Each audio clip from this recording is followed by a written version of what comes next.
गर्मी में बिजली का बिल। माँ, ये देखो बिजली का बिल आ गया है। बस ये एक लाइन काफी थी सुरेखा के सर के दर्द के लिए, और ये बात सुनते ही वो जल्दी जल्दी हॉल में आती है और कहती है, हाँ बेटा बोल, कितना बिजली बिल आया है? माँ, इस बार तो हद ही पार हो गई, पूरे 6,000 रुपए का बिजली बिल आया है। क्या इतना ज्यादा बिजली बिल आया है? अरे इतनी ज्यादा महंगाई में इतना बिजली बिल आएगा तो घर का खर्च कैसे चलेगा?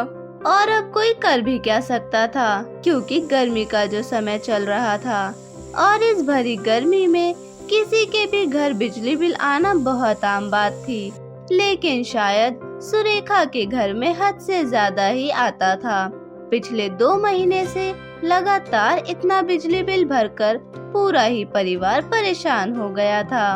हे भगवान, इस बिजली बिल के चक्कर में तो घर की जरूरत की चीजें भी नहीं आ पाती, और अगर इसी तरह चलता रहा ना तो समय नहीं लगेगा हमें रोड पर आने में। माँ जी, आज पड़ोस वाली आंटी के घर जाना है, आज उनकी 25वीं एनिवर्सरी है, तो कुछ अच्छा सा गिफ्ट लेकर जाएंगे।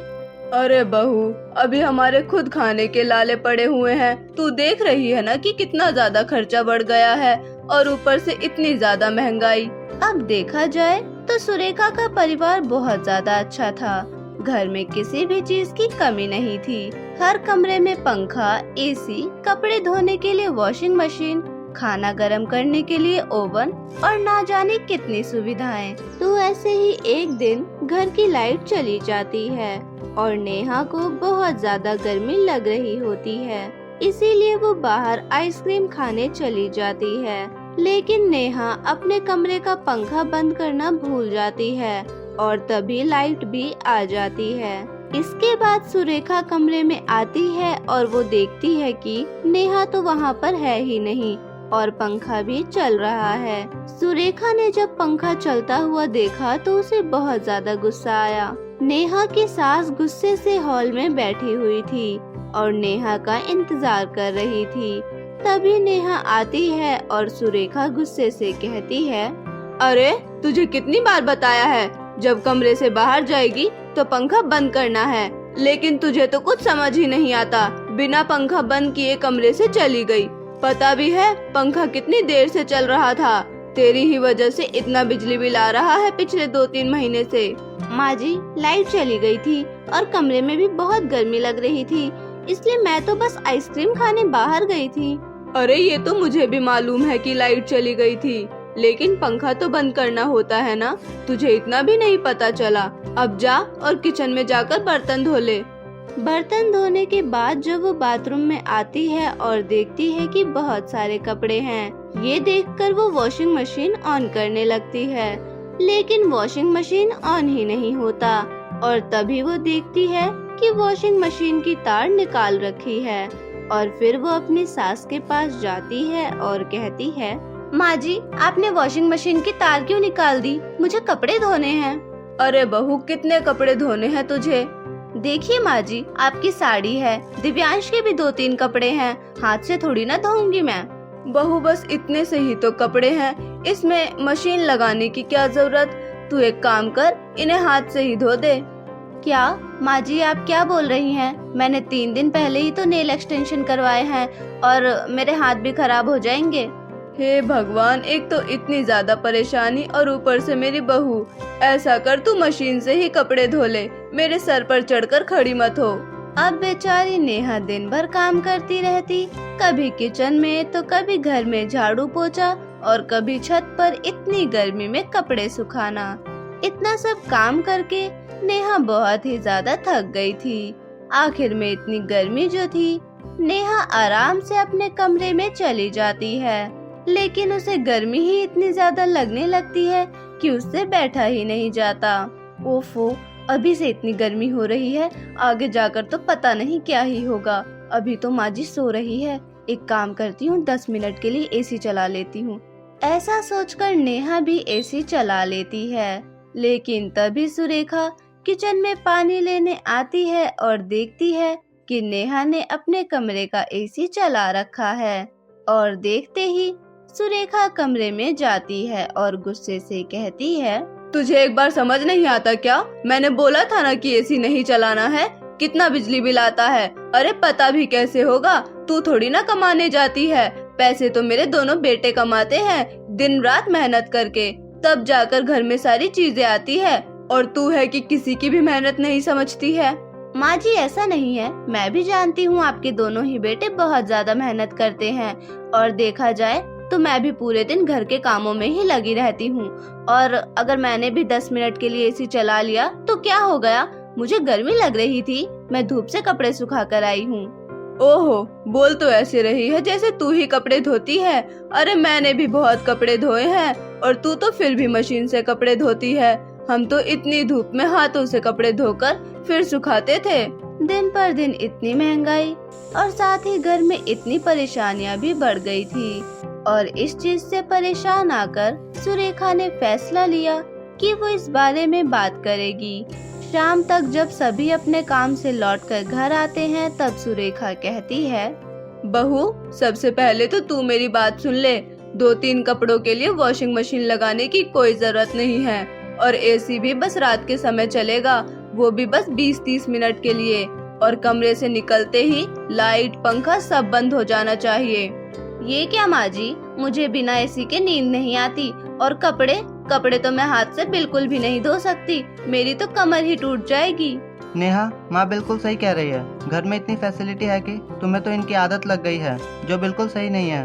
और हाँ, सबसे जरूरी बात, मैंने फ्रिज को स्टोर रूम में रख दिया है और मैं मिट्टी के मटके ले आई हूँ। अरे उसमें तो फ्रिज से ज्यादा ठंडा पानी रहता है। और बात रही खाना खराब होने की, तो खाना आज से कम बनेगा। जितने घर में लोग हैं उसी हिसाब से खाना बनेगा। अब नेहा बेचारी भी क्या करती जब उसकी सास ने ही ऐसा फैसला कर दिया था। अब जहाँ सभी बिजली बिल को बचाने में हर चीज का कम इस्तेमाल कर रहे थे और यहाँ सुरेखा अपने बेटे रोहन के लिए भी रिश्ता ढूंढने लगती है। एक दिन हॉल में सुरेखा अपनी बहू को बुलाती है और कहती है, बहू मुझे एक बात बता, अगर तेरे मायके में राहुल लाइक कोई लड़की है तो मुझे बता दे, जल्द से जल्द शादी करके मैं भी फ्री हो जाऊंगी। हाँ माँ जी, वैसे रिश्ते में तो मेरी बहुत सारी बहनें हैं, लेकिन अभी हाल ही में मेरी दूर की बहन के लिए भी रिश्ता ढूंढा जा रहा है। अगर आप कहो तो मैं उनके घर वालों से पूछकर आपको बताऊं। हाँ हाँ बहू, तू कल ही उन लोगों से बात कर ले और जल्द से जल्द इस रिश्ते को आगे बढ़ाने की कोशिश कर। और अपनी सास के ऐसा कहने पर नेहा कल ही इस बारे में अपनी माँ से बात करती है और लड़की वाले भी सुरेखा के घर उसके छोटे बेटे रोहन को देखने आते हैं। लड़की का नाम नैना था और अपने नाम की तरह ही उसकी आंखें बहुत ही ज्यादा खूबसूरत थी। नेहा सभी के लिए पानी लेकर आती है, तभी सुरेखा कहती है, ये लीजिए बहन जी, पानी पीजिए। मटके का ठंडा ठंडा पानी है, जो कि आजकल तो फ्रिज भी नहीं करता। वैसे ऐसी बात नहीं है कि हमारे घर पर फ्रिज नहीं है, लेकिन आप तो जानती ही है ना, गर्मी का समय है और बिजली बिल तो बिल्कुल भर कर आता है, इसीलिए हमने मटका रख रखा है। अब वो भी तो फ्रिज जैसा ही काम करता है। नैना की माँ को ये बात थोड़ी अटपटी सी लगती है कि इतनी भी क्या कंजूसी करना कि फ्रिज होते हुए भी उसका इस्तेमाल नहीं करना।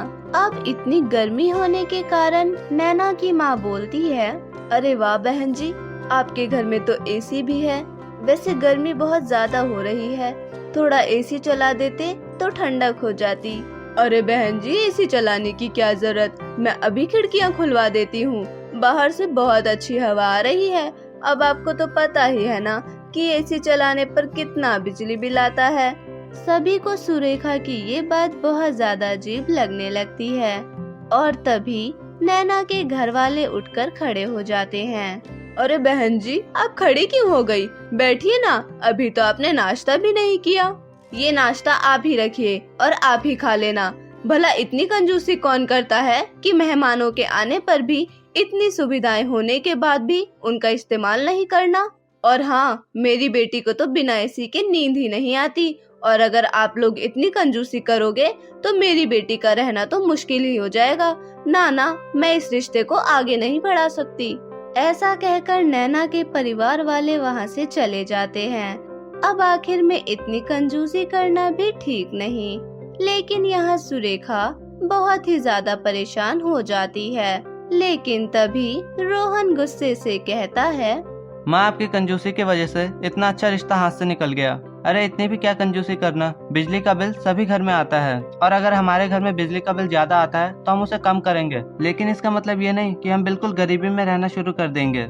ये बात तो सुरेखा को भी इतनी ज्यादा लग जाती है कि उसे आखिर में समझ आ ही जाता है कि कभी कभी इतनी कंजूसी करना भी बिल्कुल अच्छी बात नहीं और कहीं ना कहीं उससे हमारा ही नुकसान हो जाता है। और उस दिन से स्टोर रूम में रखा हुआ फ्रिज भी बाहर रखा जाता है और वो सारी चीजें फिर से शुरू हो जाती है जो पहले हुआ करती थी।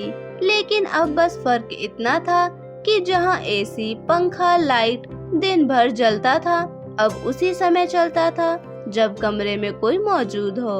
और इसी वजह से सुरेखा के घर पे जो इतना बिजली बिल आया करता था वो भी काफी कम हो गया था।